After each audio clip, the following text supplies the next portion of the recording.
Assalamualaikum warahmatullahi wabarakatuh. Jumpa lagi bersama saya Hadi di channel Ngulik Sejarah. Dan pada video kali ini saya akan kembali lagi membacakan suatu kisah misteri. Kali ini masih tetap berjudul Andong Pocong. Cerita kali ini masih tetap ditulis oleh akun yang bernama Lasmana Fajar.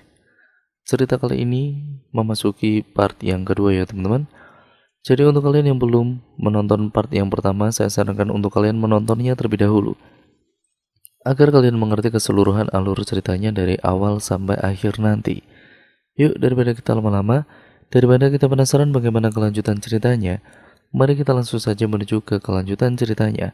Perhatikan baik-baik karena ceritanya akan segera saya mulai.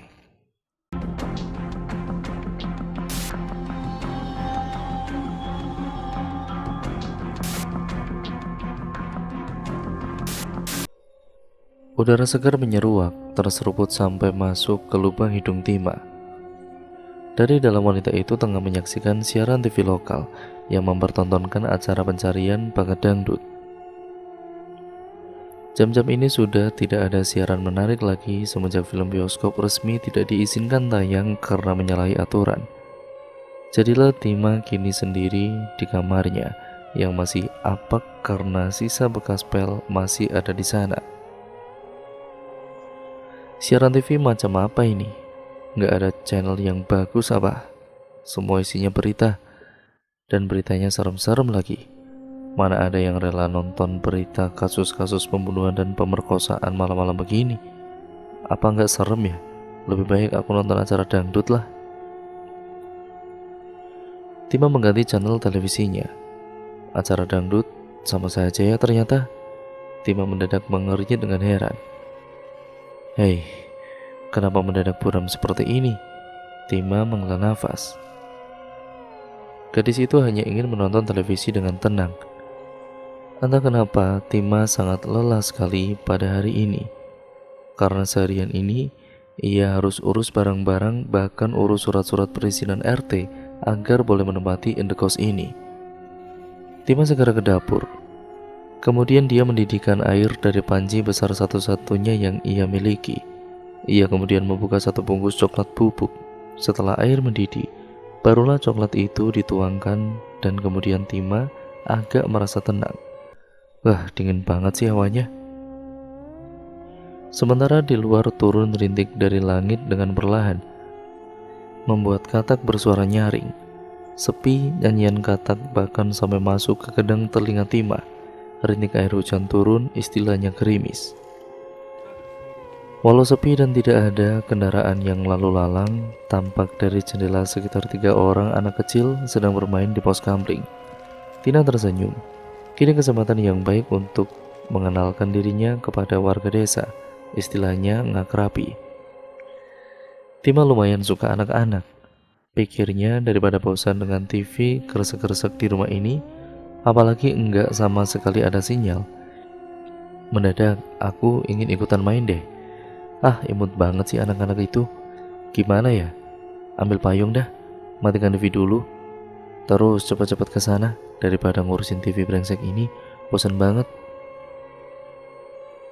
Tima kemudian berangkat mematikan televisinya. Setelah itu ia mengambil payung hijau polkadot yang masih ia letakkan di balik pintu rumah. Segera mungkin ia kemudian langkah kakinya beranjak ke anak-anak itu.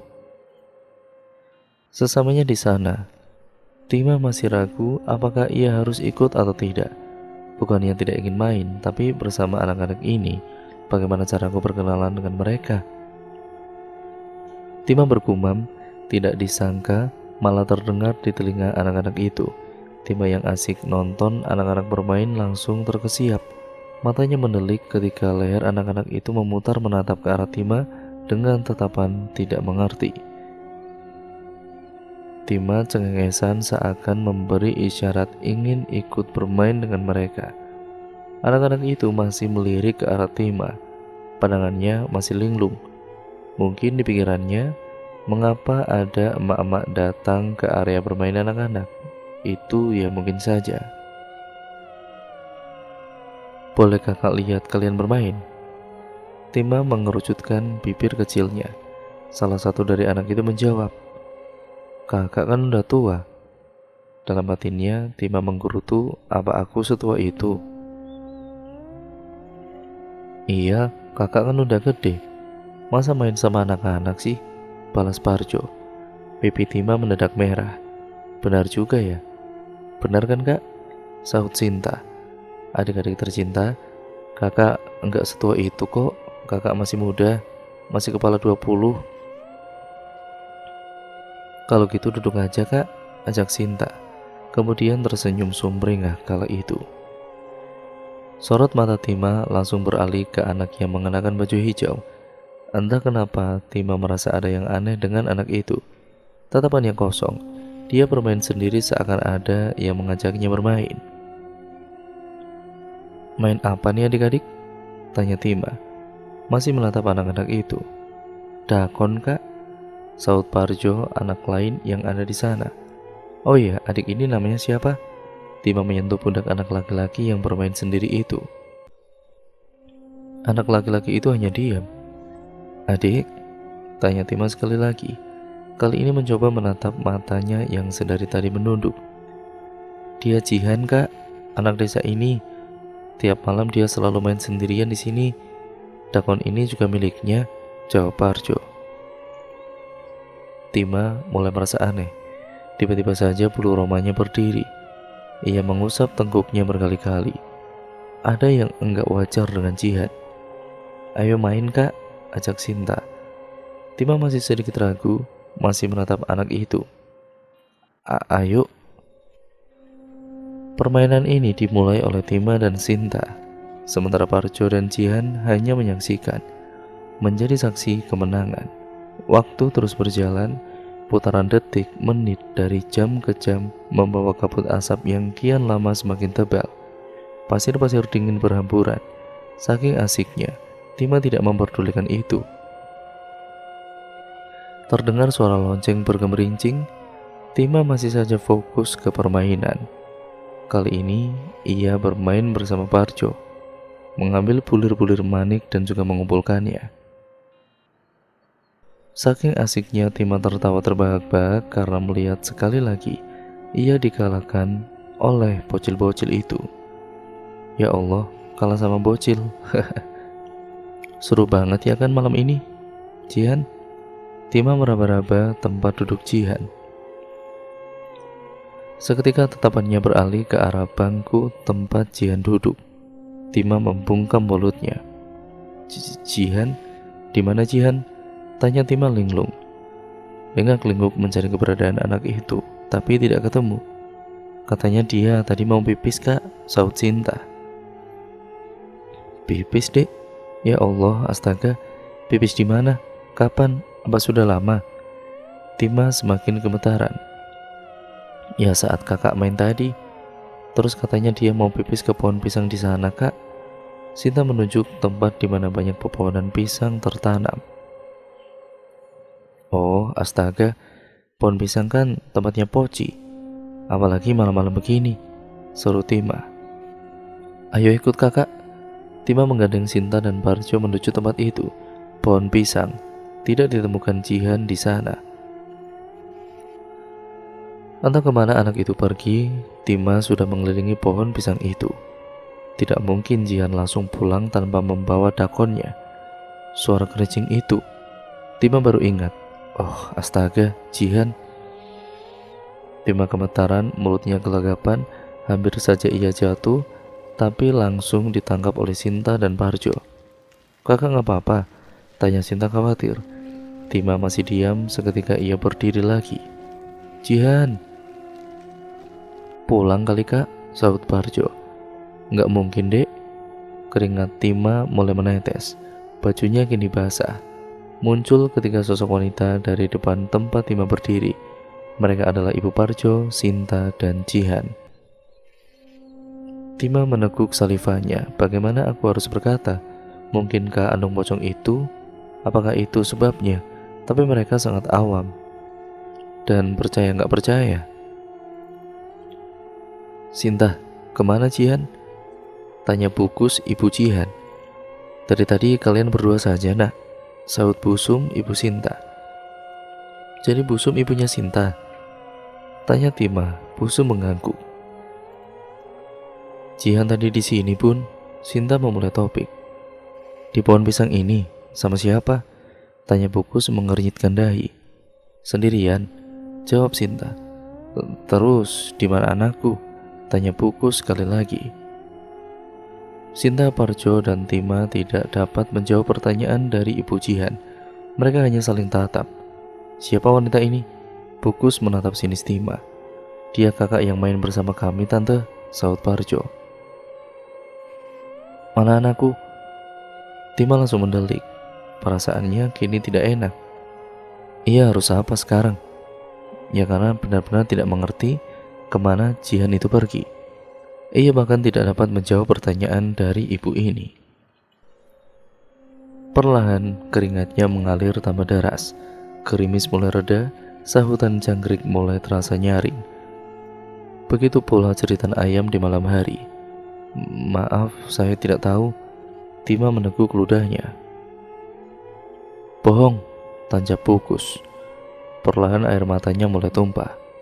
Bohong, kamu berbohong. Kau menculiknya kan? Mata Tima mendelik, semakin tersudut. Tan, bukan Kak Tima. Sinta menggelayuti baju panjang milik Bukus. Hentikan, Sin. Belum sampai menyelesaikan kata-katanya, tiba-tiba dari belakang muncul sosok wanita lain.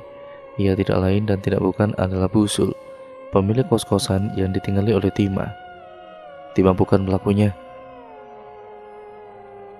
Malam seakan panjang saat Tima menyadari bahwa saat ini ia sedang di pojokan. Semakin dingin saja hawanya, entah malapetaka apa lagi yang akan terjadi hari ini. Tima menggaruk kepalanya sesaat setelah Busul datang membawa centong masak. Mungkinkah Busul ini mendengar keributan ini? Bukankah jarak indekos masih agak jauh? Mungkin telinga Busul sangat tajam sehingga ia datang terseka-seka dengan daster hijau yang masih dikenakannya. Bukus langsung membusungkan dada, menyadari ada orang yang ikut campur masalahnya di sini. Langsung saja matanya memerah. Agak gelisah memang karena anaknya masih juga belum kembali. Sejak kapan kau menyimpan wanita ini, Sul? Tanya Bukus menatap tajam Busul. Menyimpan? Kau kira dia barang? Tegas Busul. Sebaiknya kau jangan ikut campur masalah kami, Sul. Kali ini aku harus ikut campur. Masalah ini antara kau dan juga Tima, gadis yang baru saja pindah di indekosku. Bukus menghela nafas. Ia tidak tahu sampai kapan harus berdebat dengan mereka. Anaknya hilang, di otaknya kini hanya ada kata Jihan. Kau tidak pernah berubah, Sul. Dari dulu, kau selalu ikut campur urusan orang lain. Bukus menunjuk wajah Busul. Aku terima jika kau berkata begitu. Tetapi jangan salahkan Tima atas semua yang terjadi. Bukan Tima pelakunya. Tima tanpa sadar menggigiti kukunya. Benar kata orang-orang. Memang ya, ibu kos sudah seperti ibu sendiri. Ah, jadi sayang. Bu Siti juga pernah bilang untuk selalu menghormati orang lain dimanapun kau berada. Karena dengan begitu, maka kita pun juga akan dihormati oleh orang lain. Bukus menancap gas, sudah tidak tahan lagi. Dari mana kau tahu Tima bukan pelakunya? Busul balik tancap gas. Itu yang aku mau tanyakan padamu. Bagaimana kau bisa menuduh Tima seperti itu? Dari mana kau tahu bahwa Tima pelakunya? Setidaknya tanyakan dia dulu, tanyakan baik-baik. Busul memegangi bahu Busul, memintanya untuk lebih bersabar lagi. Beri Tima waktu untuk menjelaskan. Kau yang tenang, Kus, sahut ibunya Parjo. Bukus menarik nafas panjang. Baiklah, jelaskan. Tima meneguk salivanya. Ia tidak tahu harus berkata dari mana. Ia takut ada ucapan yang salah otomatis akan membuatnya tambah dalam masalah. Perlahan air mata Tima jatuh membasahi pipi. Ia mengisak tangisannya sambil berbicara. Beberapa kali ia menyeka air matanya. Sebelumnya saya minta maaf. Maaf saya nangis, saya tidak tega dan juga tidak setegar itu. Mengapa Bukus menuduh saya seperti ini? Saya tidak pernah melakukan kegiatan yang seperti itu, apalagi yang membahayakan nyawa seseorang. Mengapa saya harus melakukan itu? Apa tujuan saya? Bohong. Pukus masih saja belum menerima. Untuk apa saya berbohong? Saya di sini hanyalah seorang mahasiswa yang ingin mencari indekos untuk saya tinggali. Saya tidak pernah berpikir untuk melakukan ini. Tima kemudian menangis jadi-jadinya. Busum kini memegangi dada Tima, mencoba untuk menenangkan. Kata-katanya tidak berdasar. Dia berbohong. Dia itu berbohong. Mulut bisa berbicara tapi hatinya sungguh licik, balas Pukus. Baru sehari aku tinggal di sini, kenapa aku sudah dibuat malu? Ya Allah, aku takut. Busul menaikkan daster bagian lengannya sampai bahu, seakan siap mengajar wanita yang bernama Kus itu. Diam kau Kus, diam, atau aku bakalan lempar kamu. Warga kini semakin banyak. Mereka semua datang berkumpul di tempat yang sama, termasuk Pak Naryo, RT di desa ini. Ada apa lagi nih Bu? Tolong jangan ganggu ketenangan warga di sini, ucap Pak Naryo mencoba menengahi. Pak, anak saya hilang Pak, dan pelakunya adalah dia Pak. Bukus menunjuk tepat di wajah Tima. Tolong istighfar, jangan saling nuduh, tegas RT. Apa yang aku katakan tidak asal tuduh Pak. Anak saya bermain malam-malam seperti ini bersama Sinta dan juga Parjo di pos ini. Tapi saat kami para orang tua datang ke sini, anak saya sudah lenyap. Pasti gadis ceroboh ini pelakunya. Apa kau juga tidak menyadari Gus? Kau juga bersalah. Siapa orang tua yang akan membiarkan anaknya bermain malam-malam begini? Balas RT. Bukus terdiam. Bukus benar. Aku setuju dengannya. Semua orang kini berfokus memandang wanita yang baru saja melontarkan kata-kata pembelaan terhadap Gus. Ida, seru warga desa berbarengan. Ya, kalian ingat, anak saya juga pernah mengalami hal yang sama seperti yang Kus rasakan ini. Apa kalian ingat bahwa Sul membuat karangan yang tidak jelas sama sekali tentang perkara anak saya? Bisa jadi Sul membawa dan juga mengizinkan bocah itu tinggal di indekosnya karena punya rencana. Apa kalian tidak pernah berpikir bahwa Sul membuat pesugihan bersama setan? Mungkin saja setannya itu meminta tumbal anak kecil untuk memperkaya dirinya. Pantas saja indekos dia lebih ramai dibanding indekos saya. Ternyata Sul melakukan pesugihan di desa ini. Jelas panjang lebar Bu Ida. Astagfirullahaladzim, Ida, mengapa kau mengatakan hal sekecil itu? Balas Pak Naryo. Benar Ida, Sul tidak mungkin mengizinkan sembarang orang masuk, apalagi pesugihan.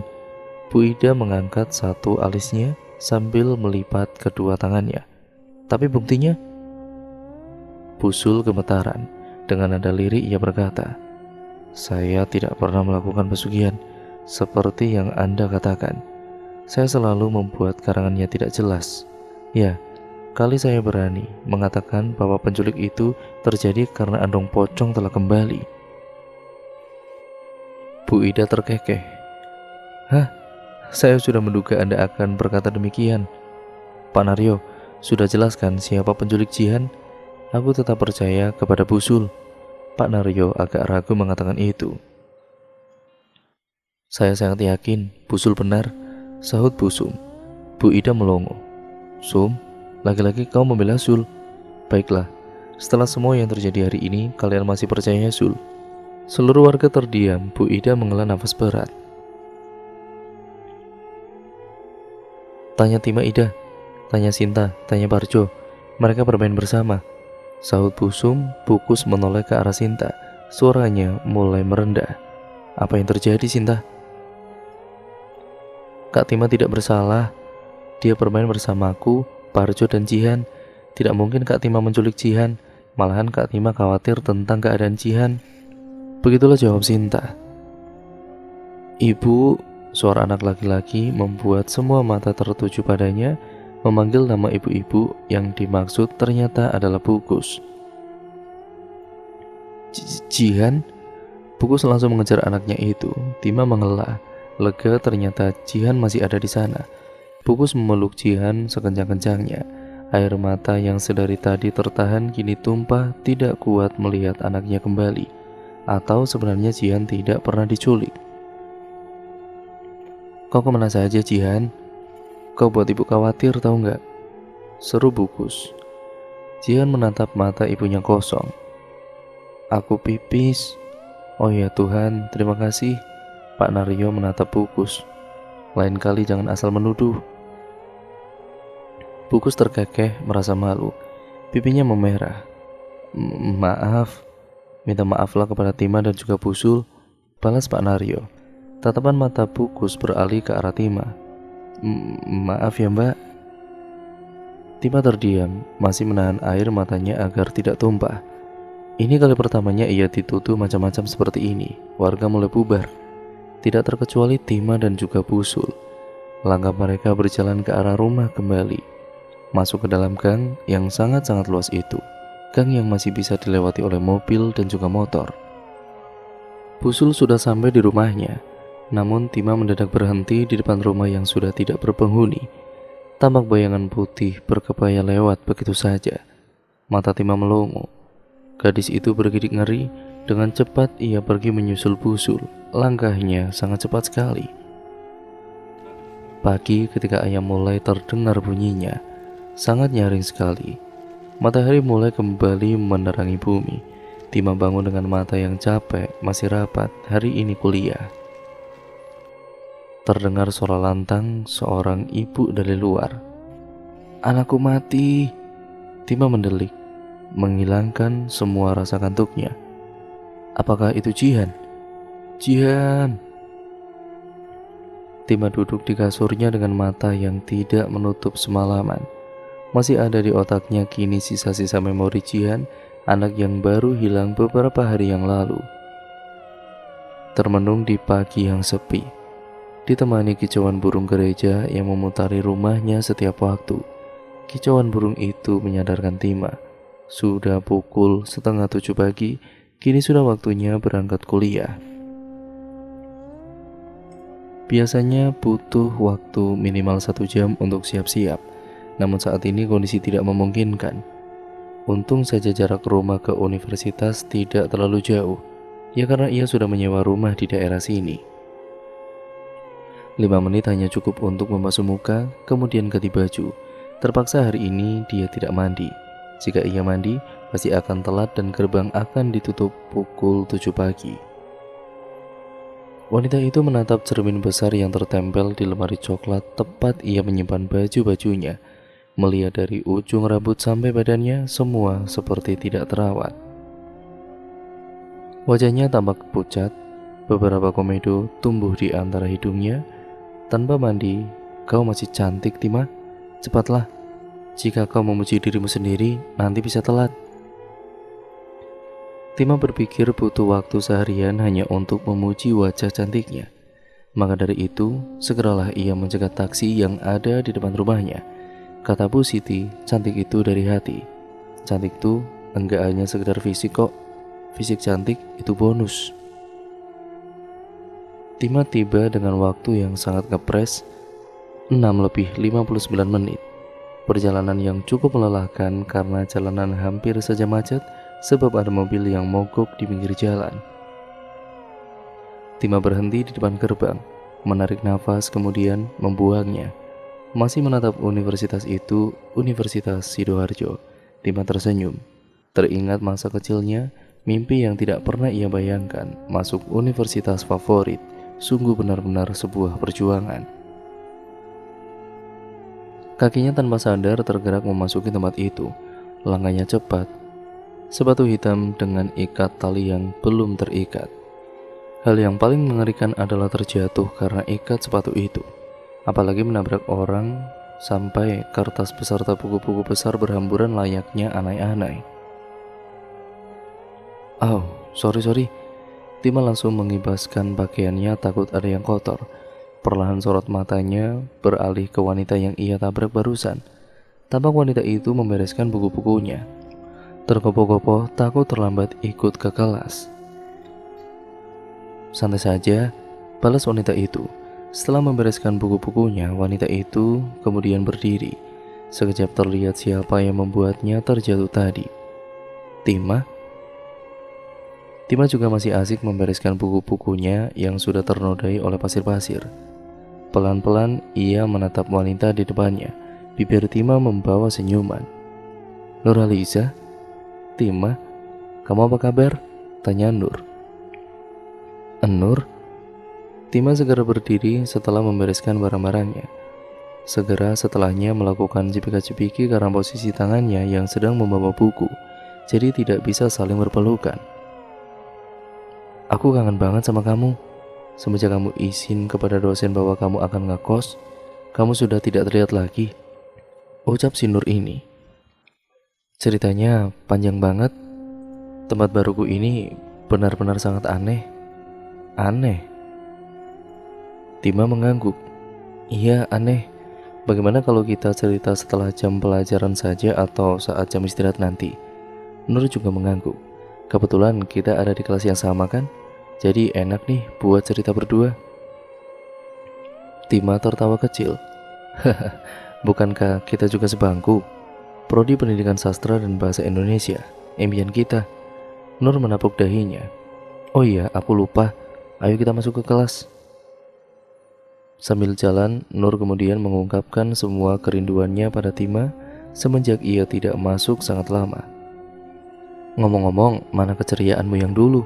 Sebelum ini kamu kan kepoan, sadis, humoris, dan kenapa? Kamu dari tadi diam aja?" tanya Nur mengernyit keheranan. Bulir-bulir air menetes membasahi pipi, menyisakan noda-noda air mata yang belum mengering. "Sebelum ini banyak banget ujian yang enggak bisa aku lewatkan sendiri. Aku butuh kamu, Nur. Aku harus jalani ini bersama sahabatku. Aku ingin kuat." Nur merasa terenyuh. Tangisannya sangat renyah sekali, membuatnya juga ingin menangis. Entah kenapa sahabatnya itu tidak melihat aura yang selama ini dimiliki oleh Tima. Aura yang selalu positif, aura bahagia, aura kehidupan. Nur menjadi penasaran. Kenapa Tima tiba-tiba berubah seperti ini? Kepribadiannya bukan ini. Dia bukan Tima yang aku kenal. Tima yang dulu enggak pernah nangis. "Ya udah, ayo masuk." Nur kemudian menurunkan nada suaranya. Tidak enak dengan kondisi Tima yang sekarang. Tima tersenyum, kemudian mengangguk. Sudah ditunggu dosen yang sedang melakukan presensi di meja guru. Dosen itu hanya tersenyum melihat Tima kembali. Dosen lain akan marah jika anak didiknya terlambat, namun dosen ini berbeda. Entah apa yang membuatnya berbeda. Namanya Pak Nadif, salah satu di antara 1 miliar dosen di seluruh Indonesia yang murah senyum. "Tima, Nur, silakan duduk. Bapak mau presensi kalian," pinta Pak Nadif. Tima tersenyum. "Tima, bagaimana setelah berlibur? Apakah menyenangkan? Bagaimana indokos kamu sekarang?" tanya Pak Nadif. Tima tersenyum kemudian hanya mengangguk. Tidak menjawab dosen itu sama sekali. Pelajaran kini telah dimulai. Tima dan juga Nur duduk di bangku paling depan, memperhatikan guru itu membaca naskah-naskah indah dan menyayat hati. Tibalah kini di jam istirahat, seperti janji pagi tadi. Waktunya pembukaan sesi curhat dan keluh kesah. Di bawah pohon beringin besar, Tima dan juga Nur duduk di kursi besi cat merah yang biasa diduduki oleh 2 orang. Ya, rindang sekali, membuat nyaman siapapun yang ngobrol di tempat itu. Nur menarik nafas panjang. "Tima, apa kamu baik-baik saja?" Tima masih memikirkan sesuatu. Bengong tidak menjawab pertanyaan sahabatnya itu. "Tima, baru saja kau duduk di sini sudah bengong lagi. Ada apa? Cerita sini." Nur menyentuh pundak Tima pelan supaya tersadar. Tima mulai sadar, ia menangis sejadi-jadinya. Mengisak air mata yang deras mengalir bak sungai. Tiba-tiba wanita itu memeluk Nur, membuat tubuhnya hangat di pelukan sang sahabat. "Hari ini aku terjatuh di sumur dosa, melenyapkan anak yang polos, anak yang diam. Aku membunuhnya, membuatnya mati. Ia mati." Tima melepas pelukannya. "Membunuhnya?" Nur membuka mulutnya lebar-lebar melongo tidak percaya. "Aku dituduh membunuhnya," saut Tima dengan kepala tertunduk sayu. Ketika napas Nur menjadi tenang, jantungnya hampir saja berhenti tadi. Ia kira sahabatnya itu benar-benar membunuh anak itu. Lalu ada apa sahabatku? Bukankah kau tidak membunuhnya? Tanya Nur. Tima menarik nafas panjang. Mereka menuduhku, membuatku seakan aku salah. Aku nggak tahu mengapa anak itu hilang, mengapa anak itu mati, mengapa anak itu secara misterius terluka. Aku nggak tahu, Nur.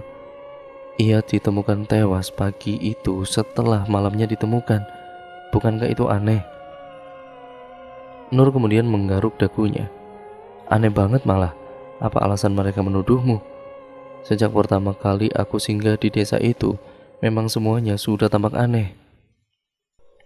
Dari mulai ibu kos, warganya, anak-anaknya, urban legendnya, nama desanya, nama jalannya, dan masih banyak lagi. Pasti kau tidak akan percaya. Tanda Tima panjang lebar. Siapa bilang aku tidak percaya kepadamu, sahabatku? Aku percaya sama kamu. Aku akan temani kamu.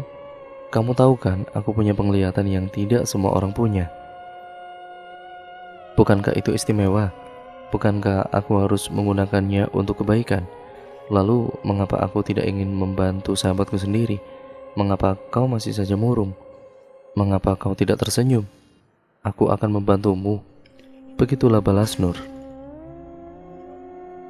Tima tersenyum. Benarkah? Nur mengangguk. Aku akan tinggal di tempatmu itu, tapi akan membahayakanmu loh. Sekali lagi, aku punya penglihatan yang harus aku manfaatkan untuk membantu sesama. Itu tidak masalah walau nyawaku taruhannya. Jelas Nur, kemudian mengelus pundak sahabatnya. Tima tersenyum sayu. Terima kasih. Mengapa kau tidak pindah saja dari tempat itu? Tanya Nur. Kau gila, Nur.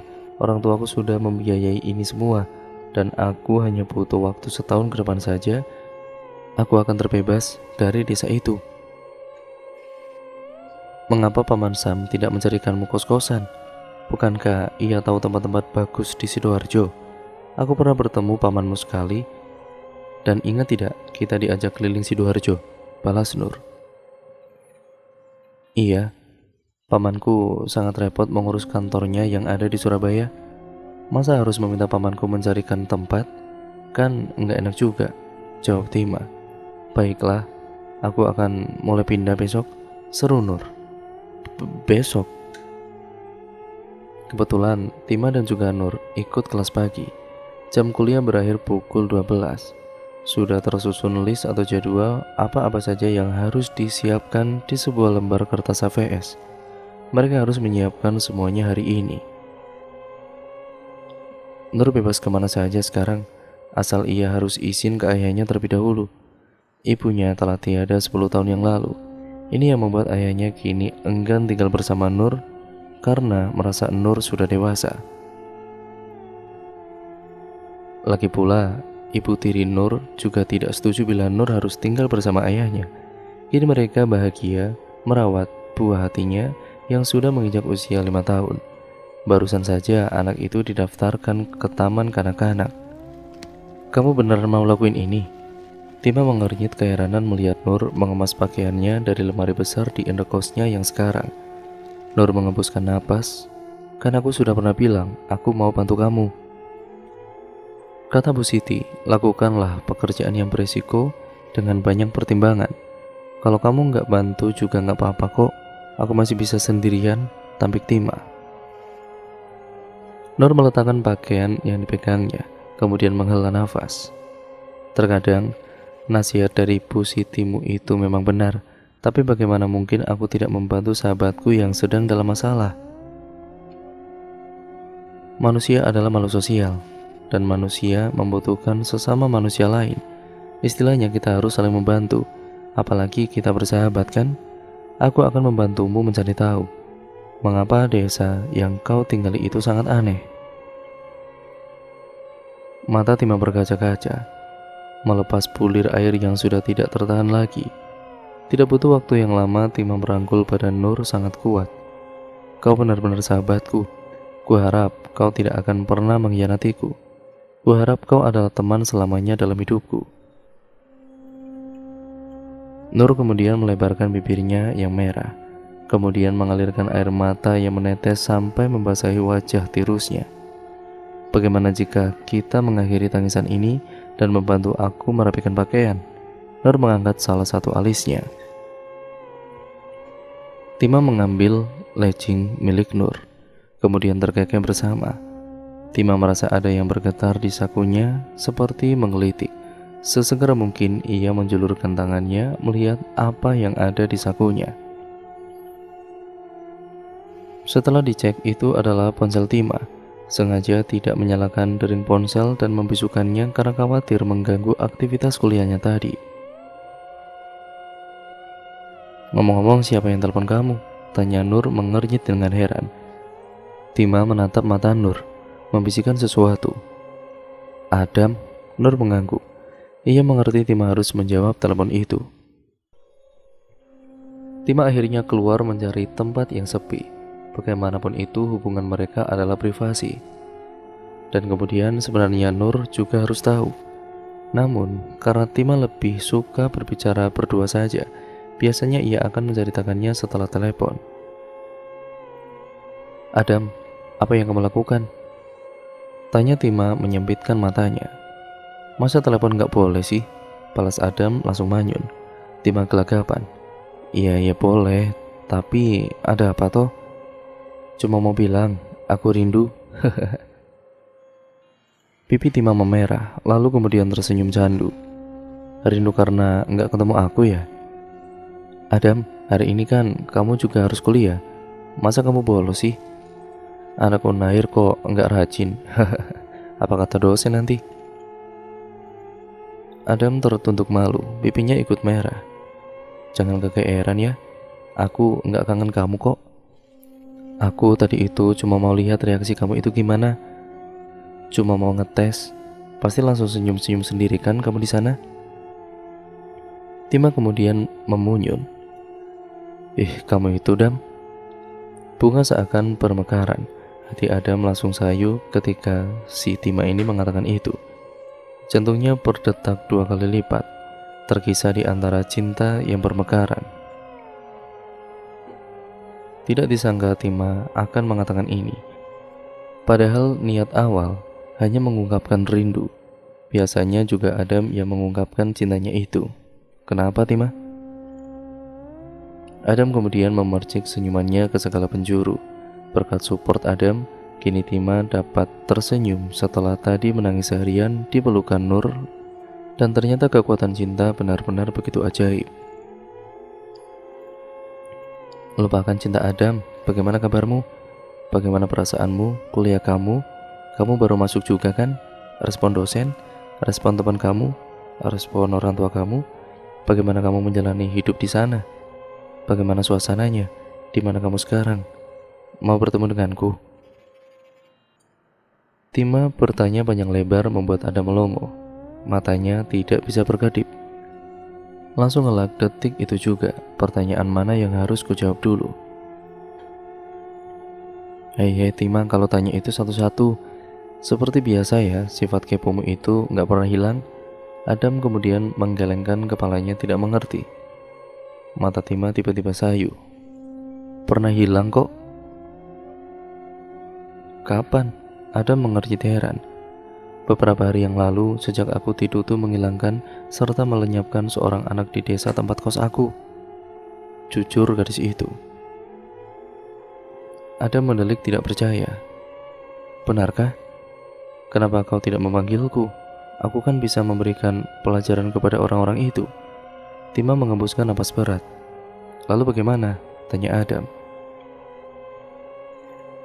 "Ya, Busul menyelamatkanku." Adam tersedak salivanya. "Busul pemilik indekos itu?" tanya Adam. "Syukurlah ada ibu." Tima kemudian bergumam. Adam mengelus dadanya. "Iya, ada ibu Sul," balas Tima lagi. "Maaf, syukurlah ada Busul. Lagian dia bukan ibuku kan?" Adam terkekeh. Nur akan pindah indekos untuk membantuku mengungkap hal aneh di desa itu." Tima mengalihkan pembicaraan. "Nur, sahabatku itu loh, Yang waktu itu dia belikan kamu permen lollipop. Jawab Tima terkekeh melihat Adam tidak mengingat sahabatnya. Adam mendadak menerima sebuah sinar. Oh, Nur anak sok berani itu. Tapi kenapa? Banyak di antara mereka mencurigai itu adalah ulah andong pocong yang selama ini menghantui warga. Hantu itu muncul kembali sejak terakhir kali didapati tahun 2008 lalu. Jelas Tima. Adam kemudian tersenyum kecut. Dahinya mengerut, mencoba berpikir lagi tentang mitos itu. Tima, sudah aku bilang jangan berbicara kepadaku tentang mitos aneh itu lagi. Apa kamu kurang paham? Kemana otakmu? Berpikirlah logika. Dasar gila kamu. Adam menekan tombol merah. Pembicaraan itu terhenti sampai di sini. Baru saja Adam membuat Tima tersenyum. Sekarang Adam membuat goresan luka baru kepadanya. Tima menyentuh dadanya yang sesak. Tidak tahu harus apa sekarang. Kekasihnya tidak pernah sekalipun mendukungnya. Mata Tima berkaca-kaca, menahan air-air yang tidak kunjung tumpah itu. Jika air mata wanita tumpah, memerciklah sebuah api. Tima berlari kencang, masuk menemui Nur. Kamu kenapa, Tim? Apa kamu baik-baik aja? Nur melihat ada sebuah emosionalitas di antara kedua matanya. Tima langsung memeluk Nur lagi, meluapkan semua tangisannya di pundak sang sahabat, membuat tinta bening tumpah di atas baju Nur. Adam tidak pernah mengerti, Nur. Adam tidak pernah mengerti. Adam tidak pernah merasakan apa yang aku rasakan. Tapi seakan dia itu tahu segalanya. Nur melepas pelukannya, menatap mata Tima dengan empat mata sambil menyentuh kedua pundaknya saling berhadapan. Kamu wanita kuat. Sekarang mari kita duduk yang nyaman sembari ceritakan masalahmu. Tima duduk di kasur Nur, kemudian mengusap sisa-sisa air matanya. Adam meneleponku untuk mengungkap kerinduannya terhadapku. Kemudian Tima mulai meneteskan air matanya lagi. Dia bilang aku gila. Dia nggak ngizinin kita untuk mengungkap misteri desa itu. Adam sangat egois. Bagaimana bisa dia tidak mendukung kekasihnya sendiri? Tima mengangguk. Itu yang aku tidak mengerti. Seringkali Adam mengatakan hal serupa. Nur diam sebentar. Kita tetap harus melanjutkan rencana ini. Tima masih dikerayangi pikiran tentang Adam. Sedari tadi wanita itu masih terdiam menopang dagu sambil menarik nafas panjang. Ia benar-benar tidak habis pikir mengapa Adam harus merasa sensitif ketika dihadapkan topik seputar andong pocong. Bukankah dia tidak percaya mitos itu? Atau sejujurnya Adam percaya tapi mencoba untuk menutupi semuanya? Tima, udah siap nih? Jangan nunggu sampai sore, nanti malah kecapean dan gak bisa kuliah besok. Nur datang membuyarkan lamunan Tima. Tima menatap Nur. Hah? Iya, oke. Nur kemudian mulai duduk di samping Tima. Beberapa detik kemudian mengelus punggungnya. Mikirin apa kamu? Mikirin Adam lagi? Tima mengangguk, tidak berani menatap Nur. Nur memutar kepala Tima. Kemudian mereka saling tatap. Bukankah masalah itu sudah selesai? Tolonglah Tima. Nur, tolong mengertilah. Tima kemudian melepas telapak tangan Nur yang menempel di kedua pipinya. Tima, sebaiknya kau lupakan itu sebentar. Bagaimana aku bisa membantumu jika kau tidak kuat seperti ini? Jadilah seperti kupu-kupu. Mereka punya yang namanya metamorfosis sempurna. Maka jadilah kuat melalui tahap-tahap yang enggak mudah ini. Belajarlah dari ini. Bukankah Bu Siti juga sering menasihatimu? Terang Nur panjang lebar. Tima menarik nafasnya. Dari tadi aku memikirkan Adam, mengapa setiap kali topik andong pocong mulai mencuat, sikapnya jadi sensitif seperti itu. Aku bingung, apakah Adam ingin melindungiku, ingin menutupi semuanya? Ingin menguatkan aku saja, supaya tidak kepikiran dengan hal-hal negatif itu lagi. Atau Adam emang enggak percaya dengan kisah horor itu? Bagaimana bisa? Yang merasakan aku yang tahu bagaimana susahnya tinggal di desa itu. Dan cerita pun bersambung lagi ke part yang selanjutnya ya teman-teman, yaitu part yang ketiga nanti. Jadi untuk kalian yang penasaran bagaimana kelanjutan ceritanya, kalian tetap stay tune terus di channel ini ya teman-teman. Jangan lupa like, comment, dan share sebanyak-banyaknya, dan juga subscribe untuk kalian yang belum subscribe ke channel ini.